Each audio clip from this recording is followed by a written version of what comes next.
देखिए, middle of night में कई बारी ऐसे होता है कि प्रॉब्लम एकदम से बॉडी में ज़्यादा आती है, क्योंकि आप ज़रा ध्यान से समझिए।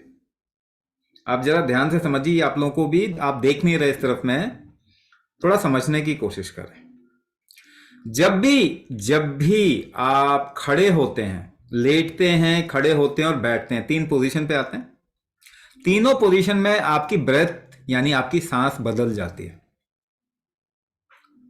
आपको खर्राटे लेट के ही क्यों आते हैं? खड़े होके खर्राटे आए किसी को? खड़े होके खर्राटे लेते हुए देखा है किसी को? नहीं देखा ना? नहीं देखा ना? खड़े होके खर्राटा ले रहा है, नहीं नहीं, लेटेगा सोएगा तो खर्राटे आएंगे। ऐसा ही है ना? यानी कि लेटेगा सोएगा खर्राटे आएंगे, इसका मतलब खर्राटे हमेशा आप देखेंगे, ज्यादातर खर्राटे एक्सेल करते वक्त सुनाई देते हैं। इनहेल करते वक्त छोटा इनहेलेशन और लंबा एक्सेलेशन होता है। खर्राटे ना एक्सेल करने में लंबे होते हैं, इनहेल करने में छोटे होते हैं। यानी कि जब इंसान लेटता है तो उस इंसान का एक्सेलेशन लंबा हो जाता, यानी कि जब वो खड़ा हो रहा होगा तो इनहेलेशन लंबा होगा, उल्टा होता। और जब इंसान बैठता है तो ये बराबर आने की कोशिश करता है। इसीलिए हमारे देश में क्या बोलते हैं, आप कोई भी चीज स्थिर होके करें, यानी बैठ के करें। तो मेहमान आएंगे तो आप बैठाएंगे ना पहले, कि उसकी कहीं सांस ज्यादा लेने वाली लंबी ना हो या छोड़ने वाली लंबी ना हो, बराबर हो, समान हो, तो उसको बैठाएंगे। तो लेटने में कुछ प्रॉब्लम्स ज्यादा आती हैं। ऐसा क्यों है? क्योंकि लेटते जब भी हैं तो आपके शरीर में ऊर्जा का फ्लो जो है, बहाव जो होता है, सिर की तरफ में होता है। सिर की तरफ में बहाव होता। तो ऊर्जा का बहाव जैसे ही बदला, नर्वस सिस्टम में इसका इंपैक्ट सबसे ज्यादा आता है। कहां पे आएगा? नर्वस सिस्टम में।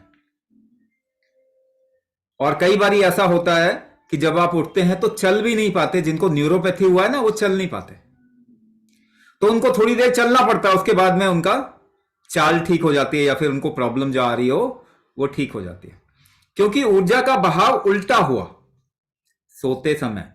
इसका मतलब क्या है कि आप जो है उसको कंट्रोल नहीं कर पा रहे, सह नहीं पा रहे। ऊर्जा का बहाव जो भी आपके शरीर में हो रहा है, उसमें आपका प्रभाव जो है, असर जो है ना, वो कम है, आपका कंट्रोल कम है। अगर ये कंट्रोल आपका बढ़ेगा, यानी दो तरीके से इसको समझ सकते हैं, आपका कंट्रोल और दूसरा बॉडी का टॉलरेंस, झेलने की क्षमता। तो कोई भी बदलाव को झेलने की क्षमता अगर आपके शरीर में बढ़ेगी तो प्रॉब्लम कम हो जाती है। मगर ये झेलने की क्षमता होती क्या?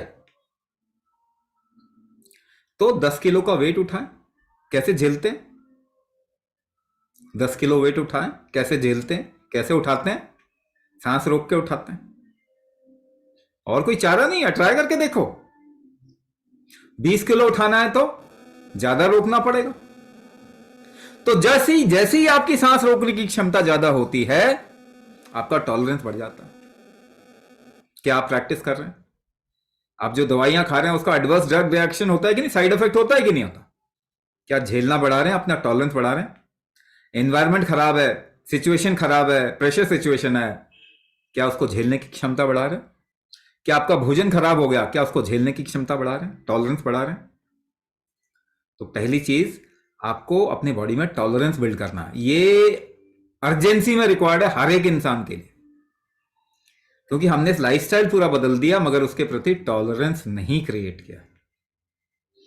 तो जैसे ही टॉलरेंस क्रिएट करेंगे तो होगा क्या कि आपकी पोजीशन बदलते ही जो प्रॉब्लम आएगी वो कम हो जाएगी।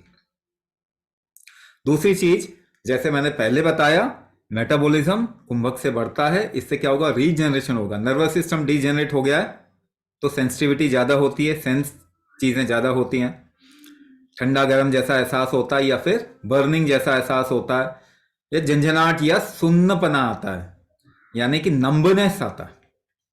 ये निशानी है आपके नर्वस सिस्टम का डीजेनरेशन का।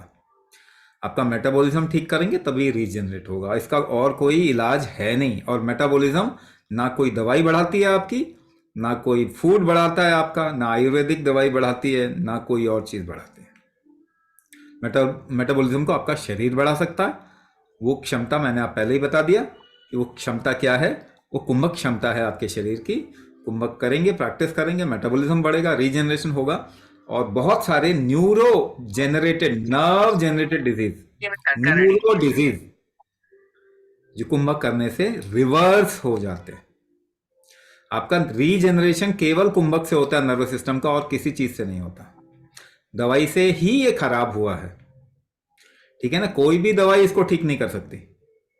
ये आज समझिए या कुछ टाइम बाद समझिए जब आपकी हालत और खराब हो गई होगी। तो ये आपको समझना बहुत जरूरी है। अपने शरीर पे काम कीजिए और ये चीजें ठीक हो जाएंगे।